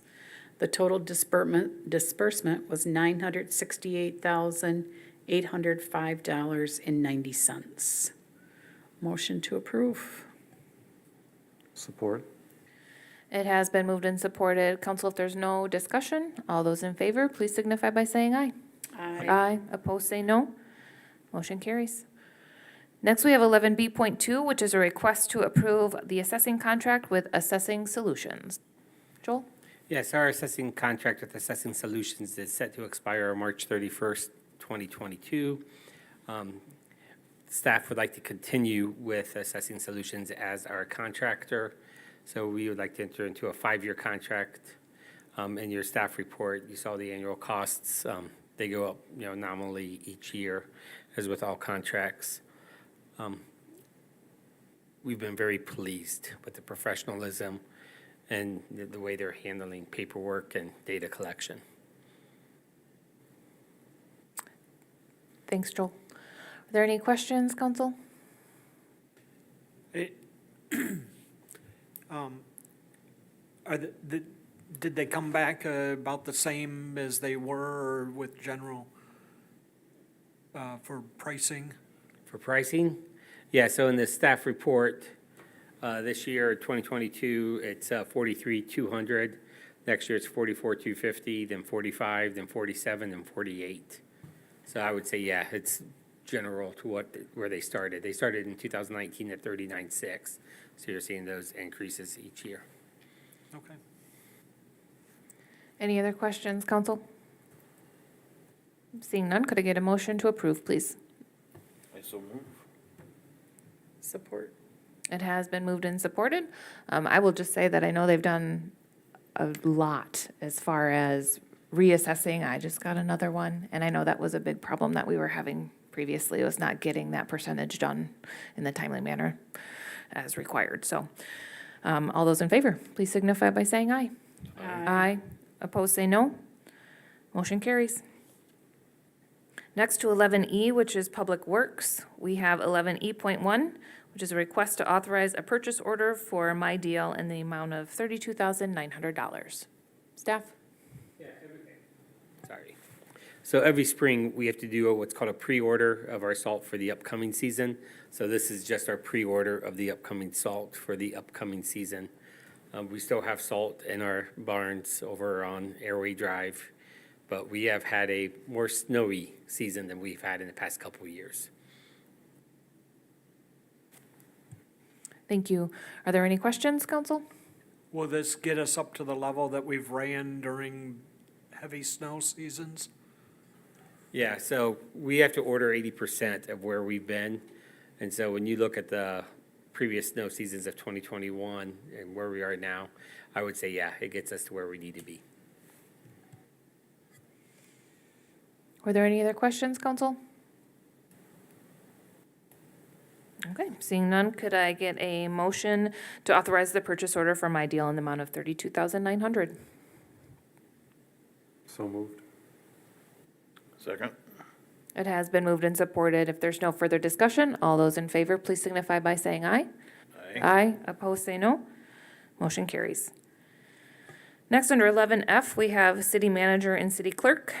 Under 11F.1, it's a request to adopt Resolution 22.11 to appoint zoning board of appeals members as construction board of appeals members. Staff? Sure, very quickly. So zoning board of appeals and construction board of appeals are two required boards for the city to have per state law. They hear appeals in regards to our zoning ordinance and appeals in regards to our construction. They meet infrequently at best. Once, maybe twice a year, does someone appeal our zoning ordinance or the construction board. However, since they meet so infrequent, it's hard to have two separate boards. We are allowed through state law to have a ZBA that also serves as the CBA, the Construction Board of Appeals. They are still two separate boards, so this resolution, you're just appointing the ZBA members to always be the construction board members as well. Understood. Any questions, council? There's a huge difference, though, between construction and zoning. How is that So knowledge gonna transfer? So our Construction Board of Appeals and our Zoning Board of Appeals, the knowledge base really comes from our staff and our contractor. So most recently, we had a business appeal the need for a second handicap accessible bathroom. And so Brett Redrink, who is our building inspector for the city of Allegan, came to the meeting, made the presentation to the Construction Board of Appeals, and he informed them that this is not a health or safety issue. This is just a simple red tape issue, and he had no problem with them, granting the appeal. So after they heard that response from our building official, they acted accordingly. Are there any other questions, council? Seeing none, could I get a motion to adopt resolution 22.11? So moved, although I see Rachel's on this, so I was like, I thought she was done taking a break. Short break. Could I get a support, please? Support. It has been moved and supported. All those in favor, please signify by saying aye. Aye. Aye. Opposed, say no. Motion carries. Next, we have agenda item 12, which is board appointments. And as Peter just mentioned, under 12A, it's an appointment of Rachel McKenzie to the Zoning Board of Appeals. Rachel had submitted an application, which I had said to Michaela to go ahead and get on for appointment. So if there's any questions, now is the time to ask. But otherwise, yes, I think it was just a short break. How long is the appointment for? 3 years. All appointments are 3 years typically. The only thing I would point out is the reason we have two people being appointed to the ZBA is because with the most recent census count, we now have more than 5,000 people living in our city. And once you go above 5,000, your ZBA has to be 5 members, not 3 members. So we have a project in the industrial park that needs an expansion. They need a variance. And until we were able to get our ZBA up to 5 members, we haven't been able to hear their variance yet. Thank you for that explanation, Joel. If there's no further questions, could I get a motion to appoint Rachel McKenzie to the ZBA? So moved. Second. It has been moved and supported. All those in favor, please signify by saying aye. Aye. Opposed, say no. Motion carries. Under 12B, we have the second appointment to the ZBA to bring it up to code, and that's of Tim Perrigo. Same thing. He submitted an application. I was recommending the appointment. So if there's no questions, could I get a motion to appoint Tim Perrigo to ZBA? So moved. Support. It has been moved and supported. All those in favor, please signify by saying aye. Aye. Aye. Opposed, say no. Motion carries.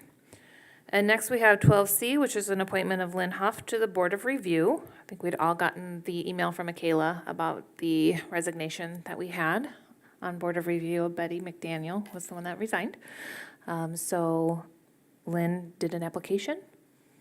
And again, I had recommended that she be appointed. If there's no questions, could I get a motion to approve? So moved. Support. It has been moved and supported. All those in favor of Lynn Huff on the Board of Review, please signify by saying aye. Aye. Opposed, say no. Motion carries. And we are down to communications from city manager, council, and mayor. Joel, anything from you this evening? Just real quick, I mentioned to a few council members in between the break that I did get a response from the county administrator, Rob Sorrow. I'll be sending an email to you on the number of employees, it's like around 19. So you'll see exactly what his words were that he sent to me. And then in regard to that resolution about the county seat, you know, I think council probably should discuss this more amongst yourselves, one-on-one kind of discussions if you want. I know Dave said he was interested or intrigued by meeting with some peers at the county board. There might be some validity to that idea. And then the next 2 days, Delora is joining Parker, Michaela, and myself at the MML Capital Conference in Lansing. So I'll have my phone on me. If you need me, give me a call, but I will not be in the office. And then on Thursday, I will be hosting Peter DeCow, who is the West Michigan representative for U.S. Senator Gary Peters, in the morning here, and going out and having lunch with him at Shanedorf, just as another way to build bridges and, you know, talk about all the cool things happening in downtown Allegan and the neighborhoods. That's all. Thanks, Joel. Parker, Michaela, anything? Okay. Bill, how about anything from you tonight? No, ma'am. Dave, anything from you? Nothing for me. Teresa? No. Peter? Only, are we closer on selecting lights for Cutler Street parking lot alleyway? Now that we got the downtown streetscape a little bit closer?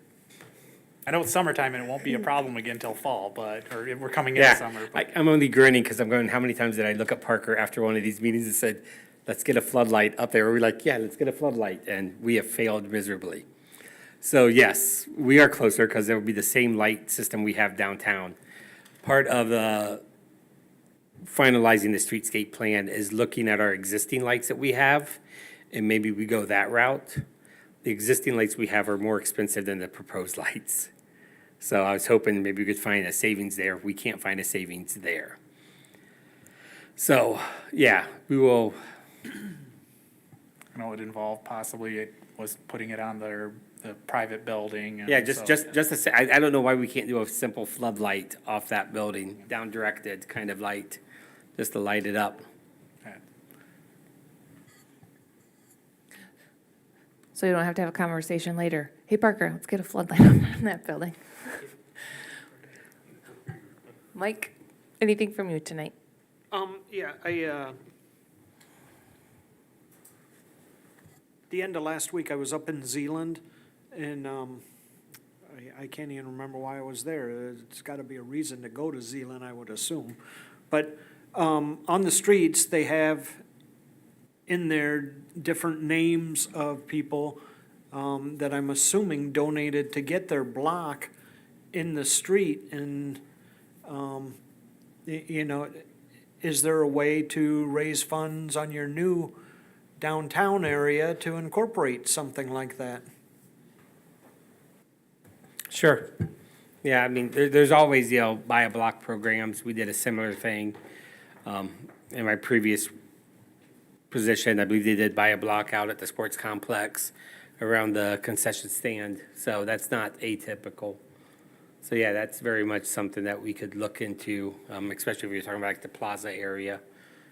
You know, you do a buy a block there. One of the difficulties, I mean, you can overcome it, but one of the difficulties is 10, 15 years down the road, make sure you still have, you know, what the source block was, who did the imprint, and stay on top of that, because we ran into that issue, you know, in my previous town I worked for, where the file was just lost, and so it took a good 3 hours trying to call around West Michigan block companies and realized it was a company out of Belden, Michigan that was the original supplier, and thankfully they're still in business. Thanks, Mike. That's a good idea. And I really don't have anything this evening. Just to clarify though, staff, are you going to start working on that, like, resolution for the county seat? We can have conversation, but something that we'll bring up for review? Okay. Yeah. Okay. Well, if there is nothing further, I will go ahead and adjourn tonight's meeting at 7:39. Thank you all.